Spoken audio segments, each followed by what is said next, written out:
Welcome to Iron Summit, the podcast where we dive deep into the art and science of becoming your best self, blending expert insights on strength training, smart recovery, optimal nutrition, and mindset mastery to help you elevate your game. What's up, guys? If you're looking to level up your training, click the link in the description and check out the Iron Summit Gains Emporium. Our strength training plans are designed to help you pack on muscle, and with our software, you can track every workout right from your phone. Plus, you'll have direct access to us for any questions along the way. Don't just train, level up your training. We're live. Super special guest today, Cayden Henschel, coming at us. One of the biggest, I'd say probably the biggest, certainly YouTube presence in wrestling. I love it, making wrestling more mainstream on that front, but also a really accomplished wrestler himself. Definitely has done some awesome things on the mat, and we'll get into that. But also just wrestled at the second ever RAF or RAF. We were debating how to how to say that. Ryan called me a boomer because I called it RAF. But how was that experience? Talk us through it. That's a new thing. It is very new, and I was so fortunate to be asked to compete on it because, man, it's like when a pro wrestling league comes up, right? It's not like it's the first one that they've ever tried. Wrestling has always had some sort of, professional wrestling league, and everything that's been happening hasn't worked out in the past. So in this one, when it's like they're trying to, really take it into like the storylines, and especially with social media, I think they're doing a great job. But when I just wanted to be involved personally. And then when they asked me to like compete on it, of course, I'm just taking the opportunity and I'm going to go for the ride. And it was such an amazing time. Just meeting so many different people too that, I've always seen on the mat and accomplish crazy things. So just to be kind of side by side with everyone and, being boots on ground was insane. It was awesome. Yeah. It was like the all-star, social media wrestling matchup. And you came out on top. Yeah. So Muggsy, he's awesome. He's a great dude. We should probably talk about this in a little bit, but he's getting like so much hate on socials. I'm curious to talk about and hear your guys' thoughts too. But yeah, I did wrestle him last year too at Beat the Streets in Cleveland, and of course that wasn't that was basically just a complete pro bono for the kids type deal. And so I knew going in, I was, even though he's a bit bigger, that it's just, of course, wrestling is. If you're doing it every day for, almost 20 years, it's like it doesn't even compare to what someone who's just only does college wrestling and stuff or high school wrestling, I should say. So I was confident and I was just really, really just trying to take everything all in. And I'm glad I could get the job done and get a nice little move at the end there. What is the what's the next event? Do you know what's RAF trying to do? What's the model behind it? Because I think the reason all these wrestling leagues have failed in the past is like not generating, sustainable economics around, an event. And so what are your thoughts on how that goes going forward? Well, I think the people who they have involved with knowing that not only do they love wrestling, but they're so business savvy, right? Yeah. And so they're already getting, great sponsors. They're on, a great streaming service that has so much upside. And personally, with them being with Hulk Hogan, right? He was like kind of the main, poster guy for Real American Freestyle, and he had the Real American Beer. Like, I think that's if you think about the ways that things like this, like RAF, can get off the ground, basically, right? You got to have you ultimately got to be pushing your audience to buy something. And I think the Real American Beer is like their main that they want to grow that. Then everything grows, and then it's like these little pots just keep getting higher. That's personally what I'm thinking and seeing it as. And of course, just bringing along in not just American wrestlers, they're just, tagging along with the American theme for the brand purpose.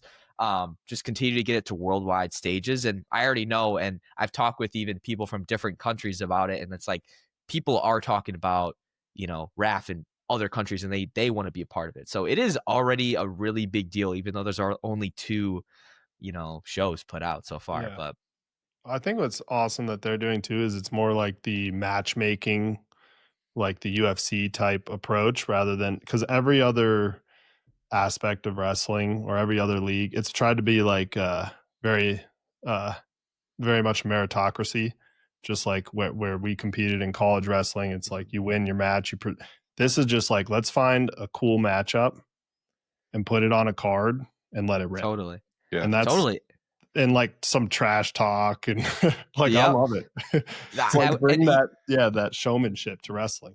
Yeah, you got to think even just today they put out some more matches. They had Michael Chandler versus Chad Mendes, like just sick. getting more UFC guys and just different cool things that bring more eyes to the sport of wrestling and just give it a stronger base. I think they're doing something really cool that no one else is really doing right now. So it's a lot of good upside. I'm super excited to see what they do next. Yeah, it's a tough like sell to like have somebody sit down and watch a full tournament if you're not really into wrestling, but like watching different matchups like a fight card basically. I think that's the way where you get more broad exposure.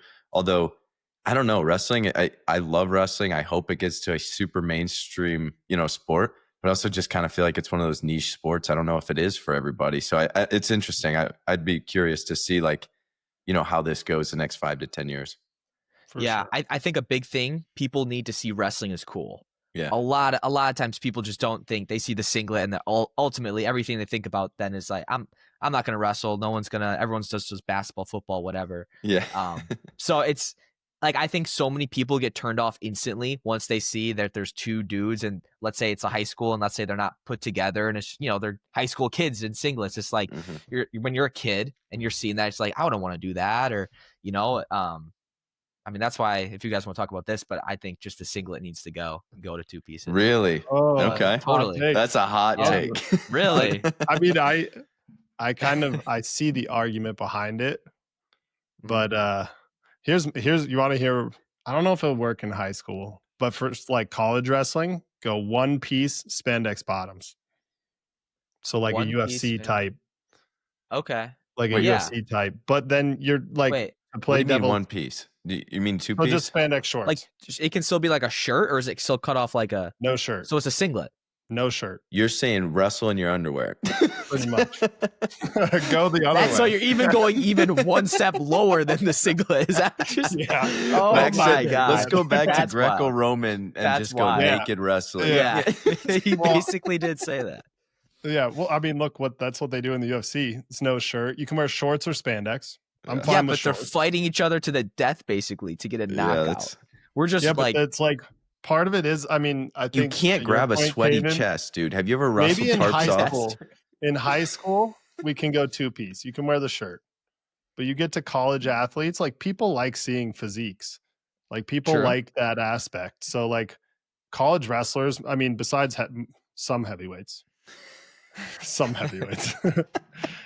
Max, this is an even hotter take than losing the singlet. That's crazy. I went the other way, but I think it would work.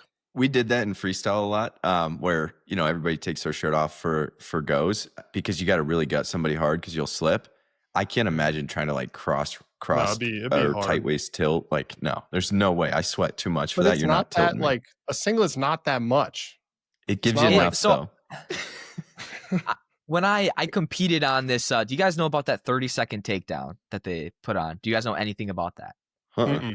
Really? This is really fun then. So I got linked with this guy. His name's Rich Christensen. So he actually made a show that was super big. It was called Pinkies, I believe. And it was like in the early 2000s. It was about drag racing.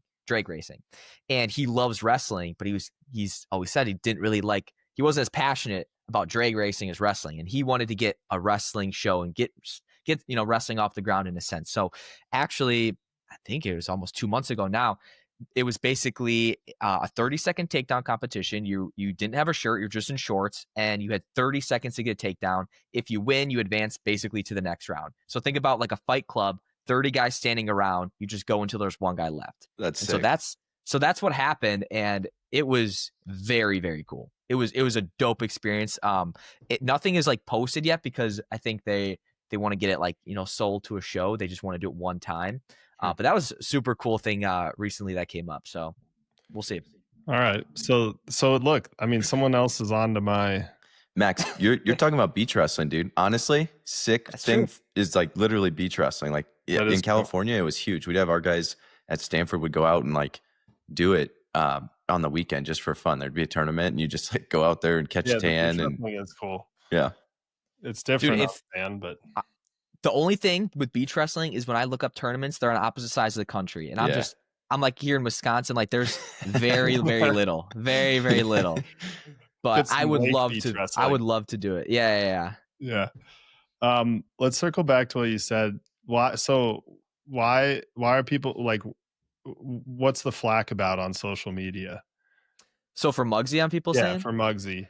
So there were some tweets going around and some people just saying how people are saying Muggsy isn't, let's say, like a real wrestler, don't know why he's involved, thinks all these things. And I'm even talking to, I know the people at RAF I'm talking with, and just everyone that actually knows what he's about and meeting him just says all good things. Like, he is a great guy, but I'm just seeing so much people actually push back on why is he even doing this? We've seen this before.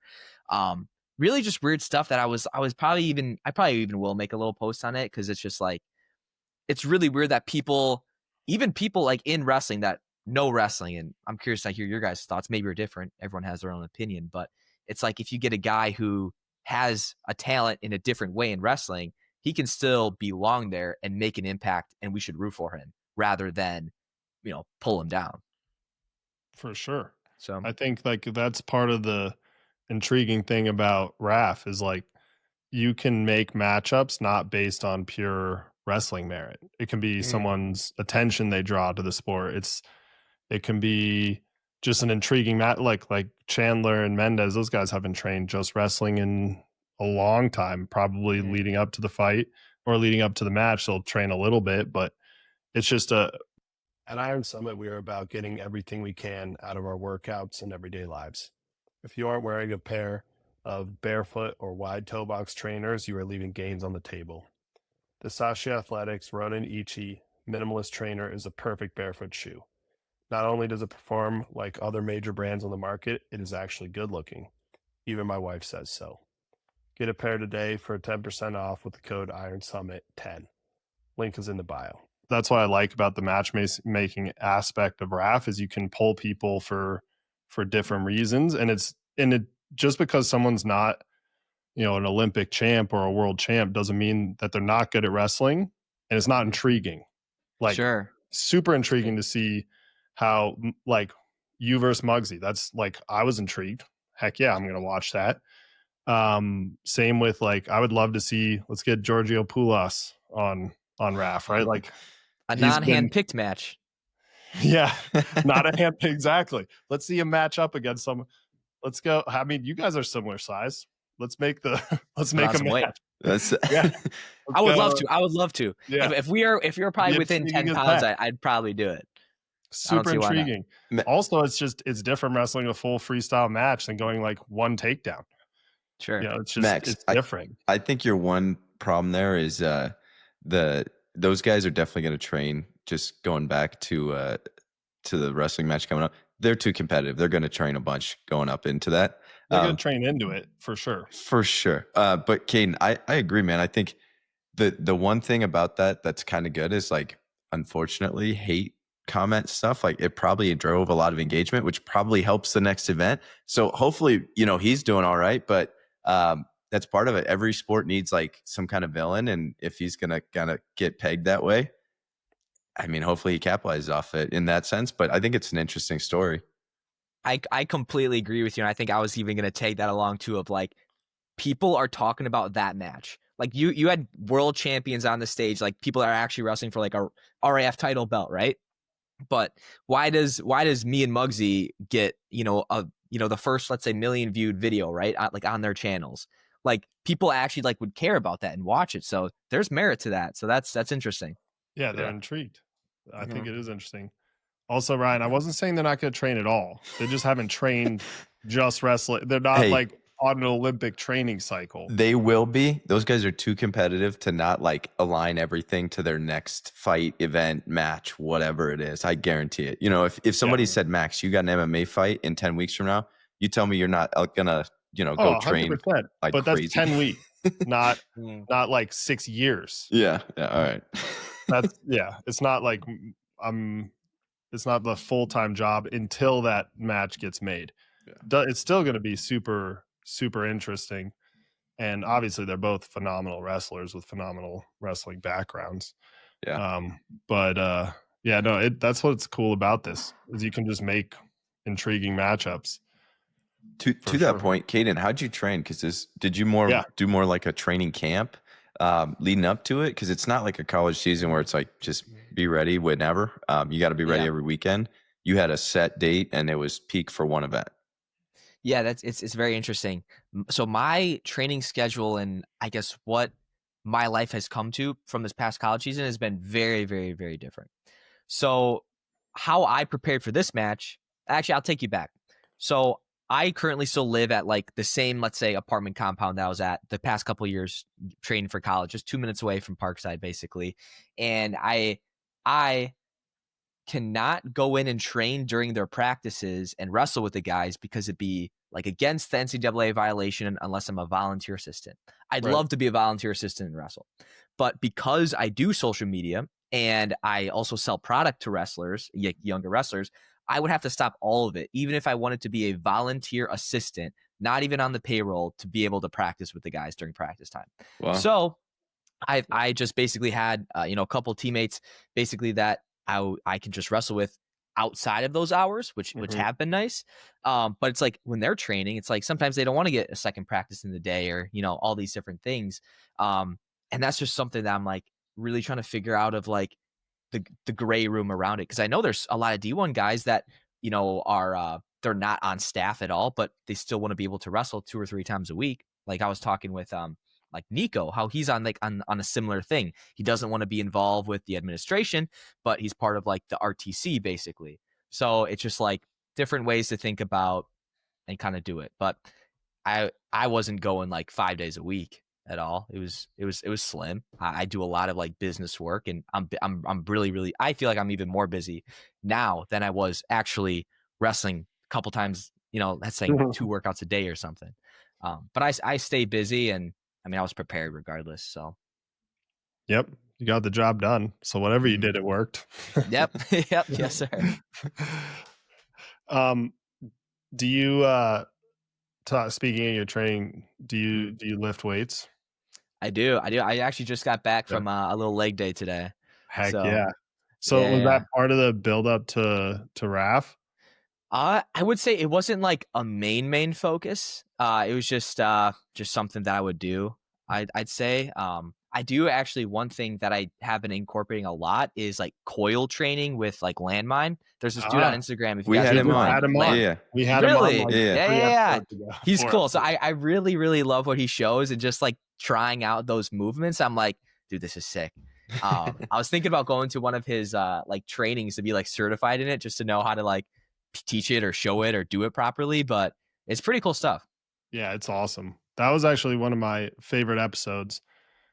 Sweet. I love his approach to training, because you would think it's like he's just, because it is really functional movement, but he is so knowledgeable on every aspect of training, not just functional movement training. He knows like where it fits in, where it doesn't, why it's superior to Olympic lifts in certain settings. I thought it was a super interesting podcast, and I came away from it like, yeah, I'm a believer in this style of training. Also, that guy's he's a stud athlete, multiple time state champ, Division I linebacker. Like he knows how to move. Jeez. I'll have to listen and really even believe more, but I like it. I like it a lot. Yeah. He was one of my favorite guests. So now you're done with RAF. What's your strength? What's your lifting like right now? You just did legs.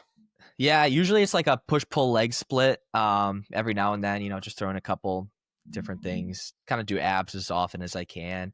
I will say I'm not necessarily. I do need to do a lot better of being like structured of going in at the same time and really doing that. But just literally like just with the business and stuff, it's like you're going all the time, and often days I just don't even eat for the day, and I'm just going. So. It's just busy. It's been really busy, but now that with being more involved in RAF and doing that, gonna get back to a probably more rounded schedule with the training. Yeah, that makes sense. What's So what are your current business ventures? Obviously, you do a lot of different things, a lot of different media stuff. How is that like? Can you take us through kind of that arc and how that's grown over the years, and then kind of bring that back to what you're currently doing and what's keeping you busy today? Yeah. So at the very, very, very, very start, yeah, I was early in high school. So I've been doing this for about, I think, just going on 8 years now. And I just love creating wrestling content on YouTube. I'd show like techniques, show a little bit like my journey at tournaments, just kind of vlog stuff. And this is when like NIL necessarily wasn't a thing, but I knew that this was a good vehicle. It was a good, marketing tool to promote what I was going to do. Then once it got kind of past in college and moved over to, hey, there's more of the reels and the clips and just creating content. But then it's like, okay, you're making some money based on, how many views you get per video. And then it's like, okay, now let's get a sponsor. Maybe you work with, let's say, an apparel company, a nutrition company, something like that, little one-off deals and stuff. Now in college, they give you like, there's so many different of these companies that actually help link the brand to different athletes, which is really, really nice. So I've like benefited from that before. But I really, really, really wanted to just have ownership in something. I did a lot of like one-off deals, and I still like love working with some of the companies I do on like a monthly here to here like basis. But I really just wanted to have something that I could just grow and have equity in, because ultimately I knew that I'm not going to be competing forever. Like wrestling's going to end at some point. And I wanted something to last. So the first thing that I really started that's super awesome is CH Gear, basically. And so at the time I created that, I'm like, it just makes sense. It's like I just want to, let's say, to make a wrestling shoe for like my brand, like just the Cayden Henschel brand. And so we started just about a year ago from today, and it was an amazing ride. Basically, we did pretty awesome stuff so far in the first year, but I knew that I didn't necessarily want my name behind it. I still want to I want to be involved as much as I can, but I know that one day it's like I can only compete for so long, and I want it to be about more than something else.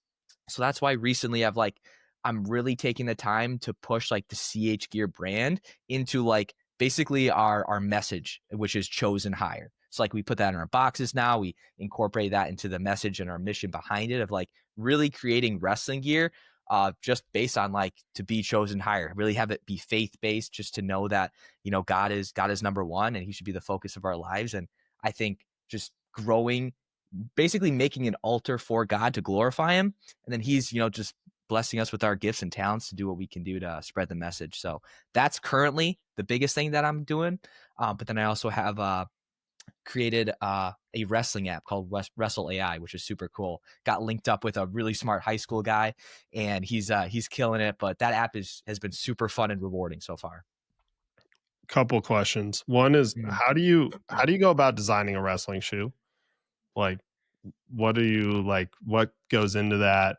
What are the product features that like you looked at? Manufacturing. Yeah, Mhm. manufacturing. And then also I want to hear a little bit more from you. What is your app about? Like what's the selling point there?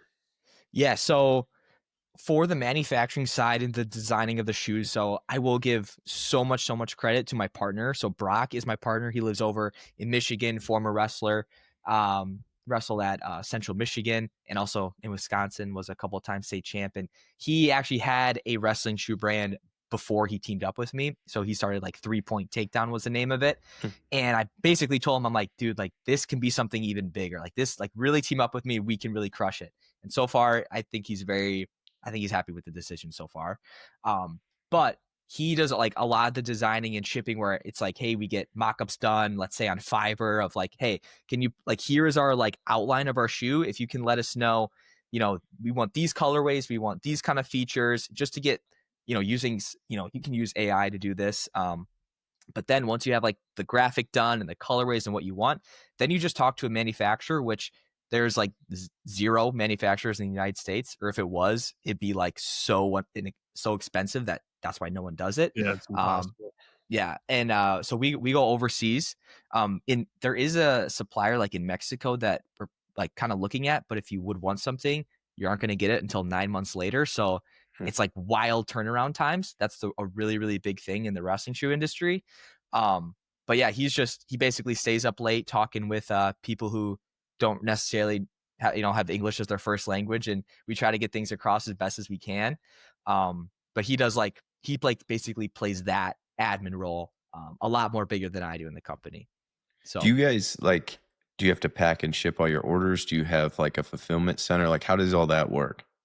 yeah, so he actually just moved into a new house, and that is basically the CH Gear warehouse where he does all of the, packaging and shipping out like straight from the, we call it the CH Gear compound right now. So it's got a nice barn, and we're transforming the basement into it. And actually right now we're literally like so swamped and behind with like all the support of like our past launch that it's like we're bringing on, well, now we're doing like interviews for another role basically to really help with the fulfillment and the customer support side, because man, there's like people definitely, like, if they don't like this in a shoe, or like they get it and they're like, I don't want it anymore, we got to get exchanges going to returns, we got to keep them happy. So it's definitely a very time consuming task that we definitely need help with.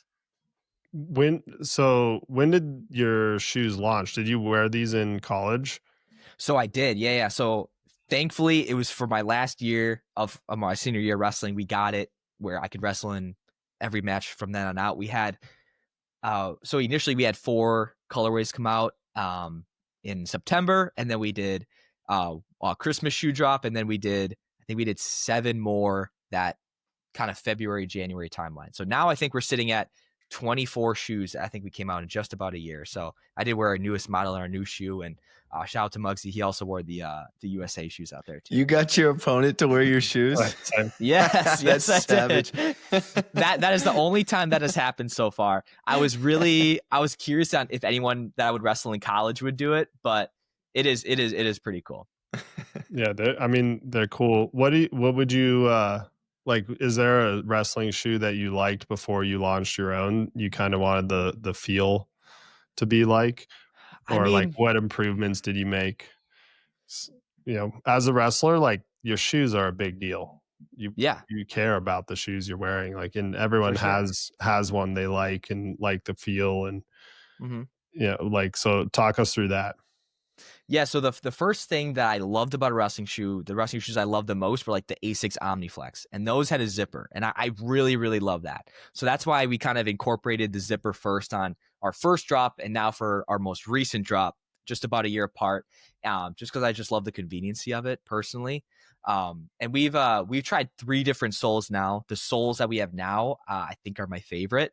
They're just a lot more like sturdier, and they're just like, they're a lot more built into the sole where it's going to be a lot more durable than our previous pairs. But we're just like learning from each material we're using for like the toe box and the mold and all this different stuff. We're always gathering data on it, and we're really trying our best. But we're really going to, like, if you look at our shoe models, they're all pretty different.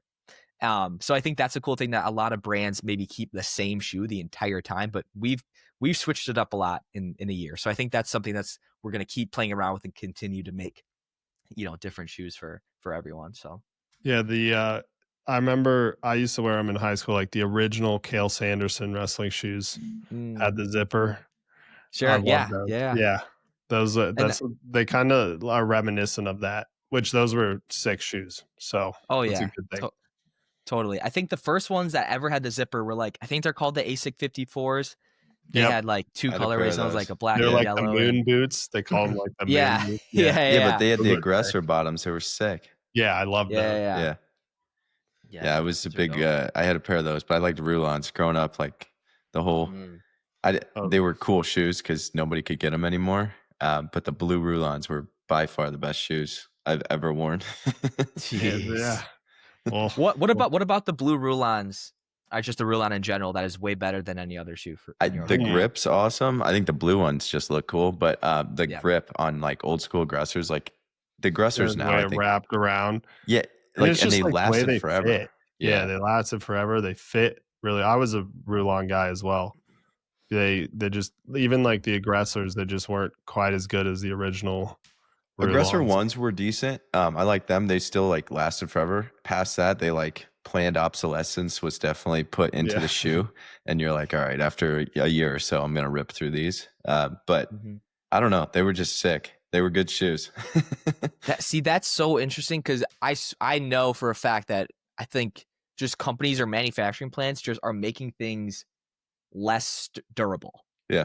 Like It's a good I even thought revenue this. model. Of course, it definitely is. And if you think about in like history, right? Like, pyramids or temples and really old things are still standing when like, Yeah. houses Yeah, are old falling and buildings. crumbling. Yeah. Yeah.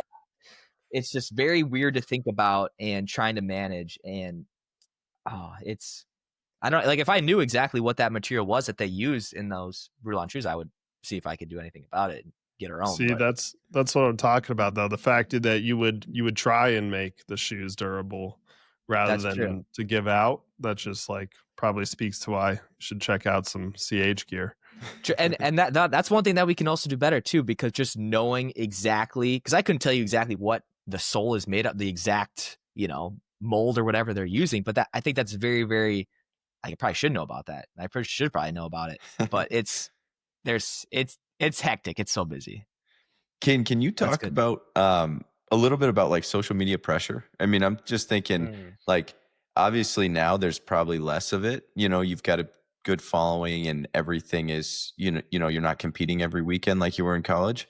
But how was that and how did that affect your training and maybe, just having more eyeballs on you when you're competing and knowing that there's people watching and you're producing content while you're, trying to compete and chase these goals too?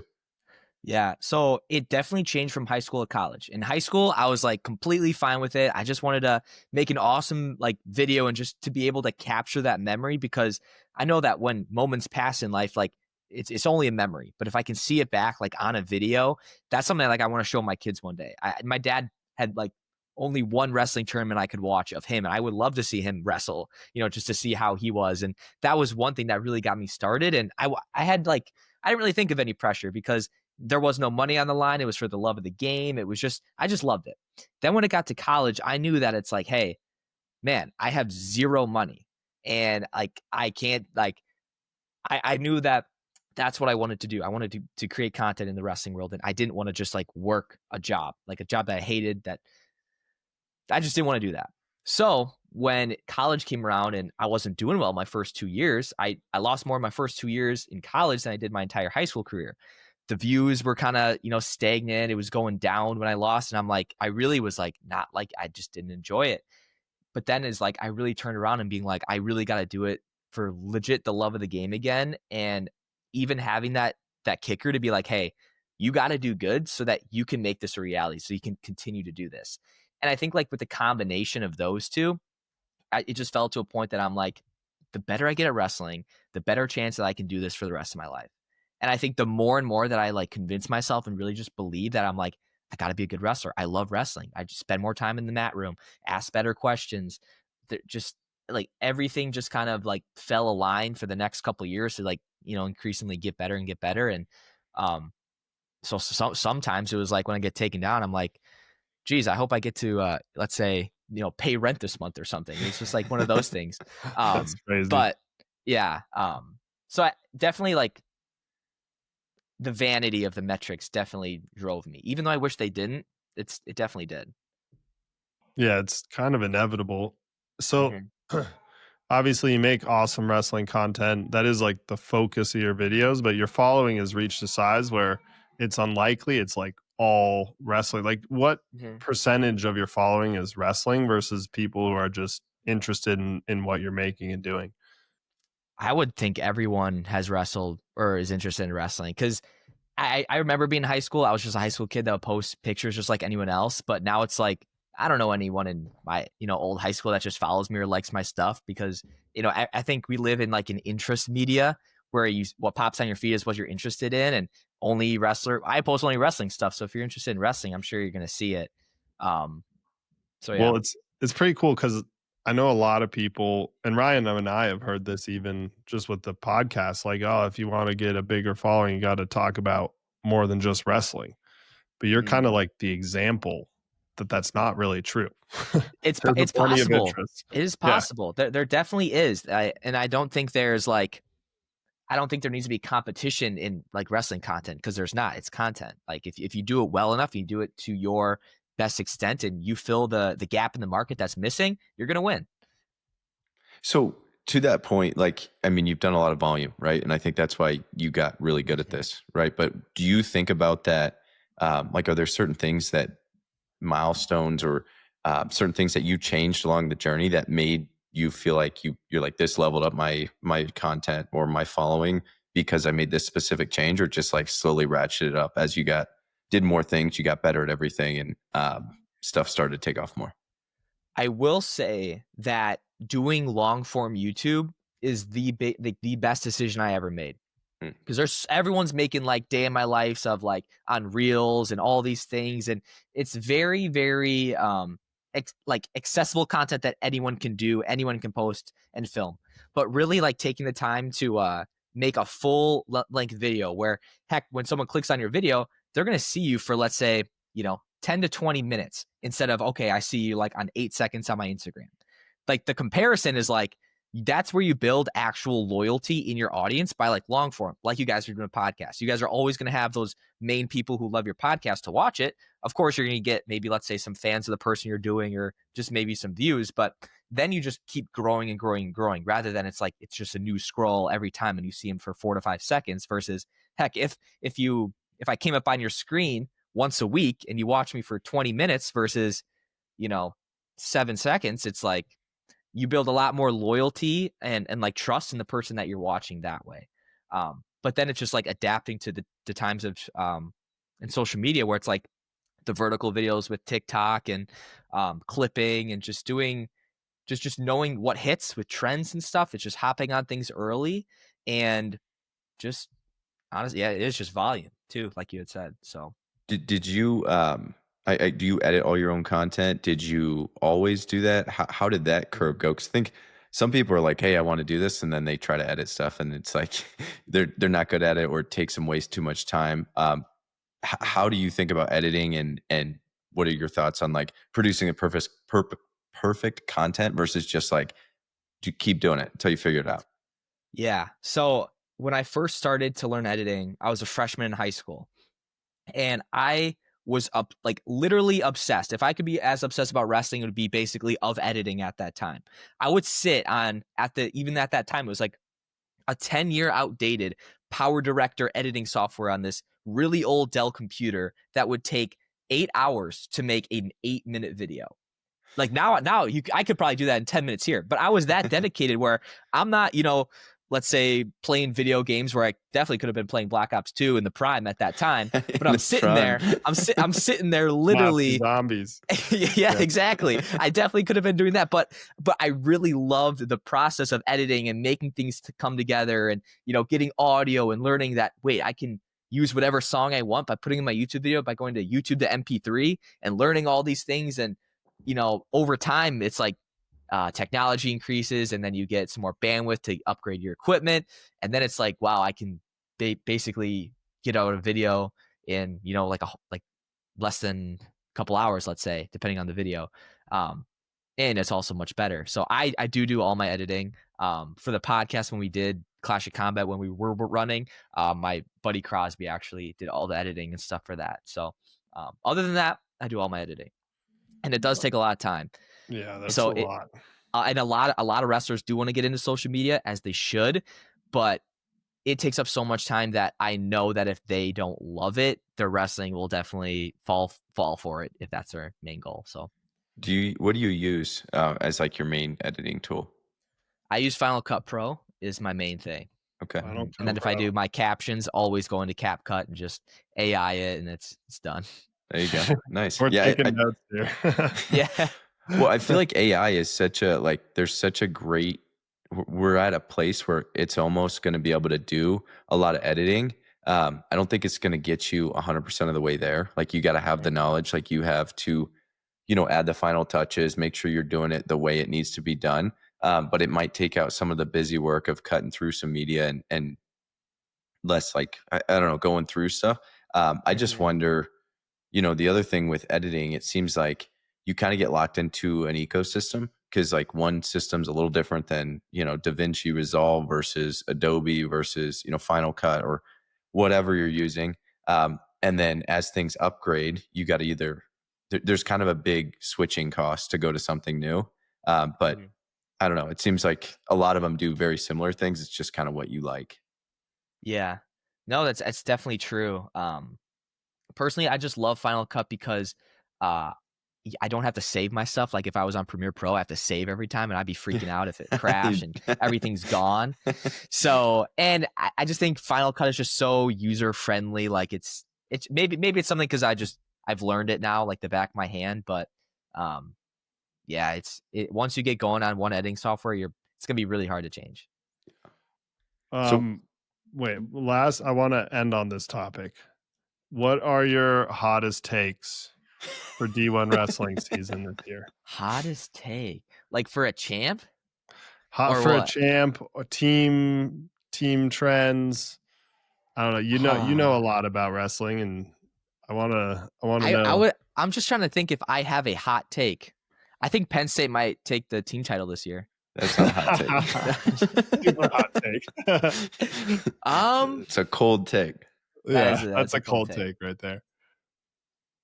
Gosh, I'd love to give something like good. I'll give you one this is probably more yours. Wishful thinking rather than a hot take, and I'm Lehigh's got a trophy. biased. Is that what you're gonna say? Lehigh can get a trophy this year. I think if they do, it would be 4th, but they could slide in there. They could slide in there at 4.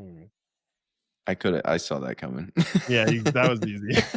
It's not that hot of a take from me. It's maybe a hot take in general, but it's not a hot take for me. Man, what about? I guess I'll give a hot take. So, yes, here we go. I will say only. Yeah, I will say this because I got faith in my hometown guys. So, Okay. So the Mir Solas, they're from West Bend. They wrestle at Penn State. Right, Yep. They got Cole and Connor. Cole, I think, is going to go heavyweight, but I'll give a hot take that Connor's going to start. Okay. At 197. That's my hot take. Oh, so that'd be over Josh Barr. Correct. Whoa, that is a hot take. If there's any hot take, I feel like I'm like, you know what? I'd love to see Connor start. I'd love to see him start. It's not like it is a hot take just because of Josh Barr's accolades. Yeah. But if you look at Connor's accolades, it's not that hot of a take. Like he was one of the biggest recruits in the last 5 years and absolute stud. But Ryan, what do you think? You buy that hot take? The only hot take that I have that's like more of a long-term hot take, I think if we keep going down the NIL route that we're going down, there's going to be about 10 programs in 10 years. That's good. What about Lehigh? They're not paying it out. Yeah, but they gone then. See you later, Lehigh. Yeah, they gone. I mean, they pay, but it's not like a Big Ten program. Yeah, I just think it's like it's a money thing, or your school better be a great education where you can offer more than money a little bit. Because I coached for 2 years in college, and like Stanford, we had a wall of, your degree is worth something. And it's still early on in NIL. Stanford degree is pretty good. But like there was a year NDSU had 17 guys in the transfer portal. How do you compete with that? Like you're a feeder team for a Penn State. Once your kid All-Americans, 2 of them are going to Iowa, 2 of them are going to Penn State, 2 of them, they're just getting picked off. Or you just got to be a fundraising machine.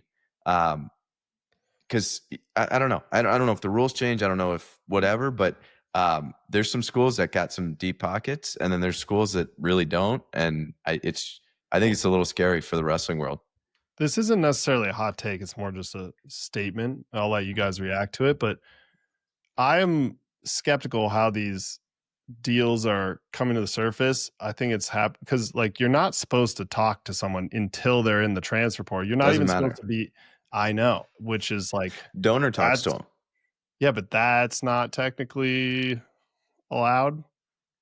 Kind of. It's just, I honestly, it is so weird because all of it, if you think about it, shouldn't be. How do I say?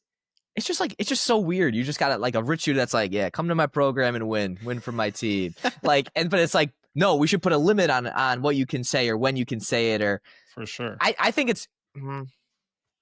I definitely think something should be done. Like there should be. I think, yeah. Maybe not limits. Yeah. But I almost would say like public knowledge.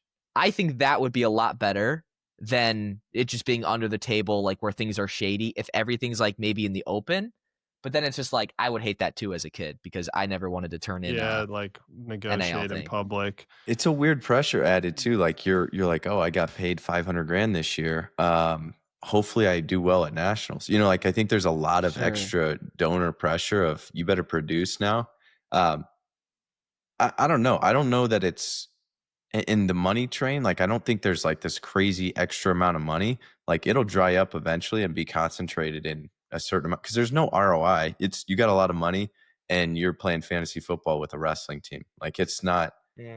It's not, you know, I'm going to give you 20 million bucks and you're going to give me 40 back because you invested in something. It's, Well, you know, hopefully your team wins. here's the Yeah. here's my solution. I've said this, Ryan, you've heard this, but Cayden, I don't think you Sure. have, is I don't think NIL by itself is I understand it. Athletes should be able to get rewarded for their efforts and have a market value, etc.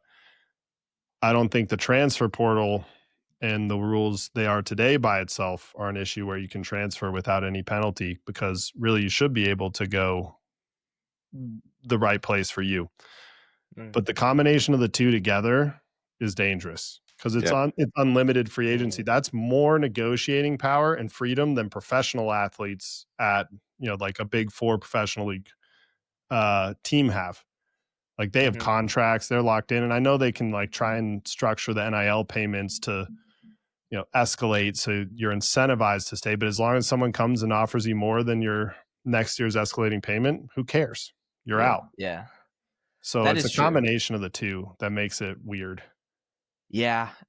So at the very beginning of NIL, I personally, maybe I was just unaware of it. I didn't even think about exactly where I can see it for other sports because I know even, let's say, other schools are doing the same thing, like football is paying kids. But I just wanted it to be passed so I could make money just making YouTube videos. Yeah. Like there's a that's where it makes sense, right? Like you should be like able to you have do your that. own product. Yeah. You can make your own business. You can should be able stand to get behind it. a legitimate sponsorship. The problem Sure. with that though is Yeah. like 100%, you built it, you deserve it, you should have that business. The problem with that is like you could have zero following and just be a good wrestler and be like, hey, I just created this shirt, and then a donor comes in and goes, I'll take a million of your shirts. Like sign me Yeah, I up. know. That's why it's so hard to differentiate. Sure. I want if there was like a committee, this would be way too much work and it's not realistic. But like ideally, it's like a committee is like, no, this is a real, like an economic trade of value. Like you have a following, you can get sponsored. Yeah, but it there's won't no ever work that way. Yeah, you could say this post is worth 100 grand because so and so is doing it, but there's no way to like, I don't know. What I got another question for you, Cayden, that's kind of related to this. I just don't know that NIL is going to get solved in. Yeah. But basically, I guess with wrestling and in relation to wrestling, what are your thoughts on like a amount of time that somebody can compete? Because Max and I talk about this all the time. I think NIL is actually hurting younger wrestlers because parents are like, there's a lot of pressure on these young kids. I think you get like 10 good years before your body breaks down. And you see it like at nationals, the guys that are, you know, 7th, 8th, 9th year seniors, they have a tough time. Their bodies fall apart. I think, you know, your heart's not in it as much when you've been in college for 10 years straight. Like, but like, that's what's it's coming down to. And so I don't know. Do you think people's bodies have a timeline for wrestling? It just seems like a young man's sport, except everywhere else in the world, they don't compete or train like the US. And so they seem to wrestle, you know, mid-30s, maybe as a peak, where we're like kind of mid-20s seems to be the average, you know, career span. Yeah, it's really interesting because I always think back on what do they want to do with their life, because wrestling definitely ends. Like, it is weird when I'm like, so I just turned 24 a couple days ago, but then I look at like, shoot, there's some 26, 27-year-old guys still in college wrestling. And it's like, like that is weird. If it was just me and it's like, you got an 18-year-old that could wrestle a 26-year-old in college, I think that's kind of a problem. I don't even know about this whole, like, I think even D2 has this being passed, like the 5-5 or something, right? They can basically just wrestle 5.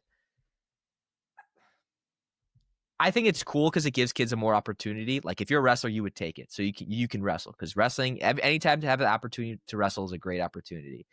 But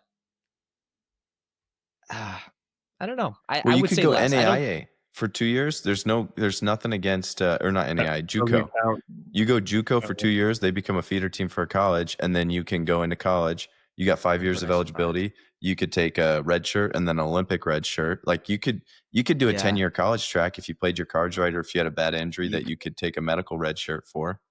You could, and like literally looking at it, if I was like a kid, I would 100% take that route. If my job was to do wrestling content and continue to do it, I'd take that in a heartbeat. Yeah, for sure. But it's like when I'm on like the other side thinking of like what should be right, or I don't know. It's like I'm not going to make the rules. I think I'm just going to do my best to enjoy what is set. Everyone has their own roadmap of what they want. Yeah. I guess I don't even have like that much of a thing to say it, but I would take advantage of it. When I was in college, pre-COVID, so COVID is what changed this, but you basically got 2 red shirts and it didn't matter. That was the maximum you could have. So I did the 6-year path way before it was cool.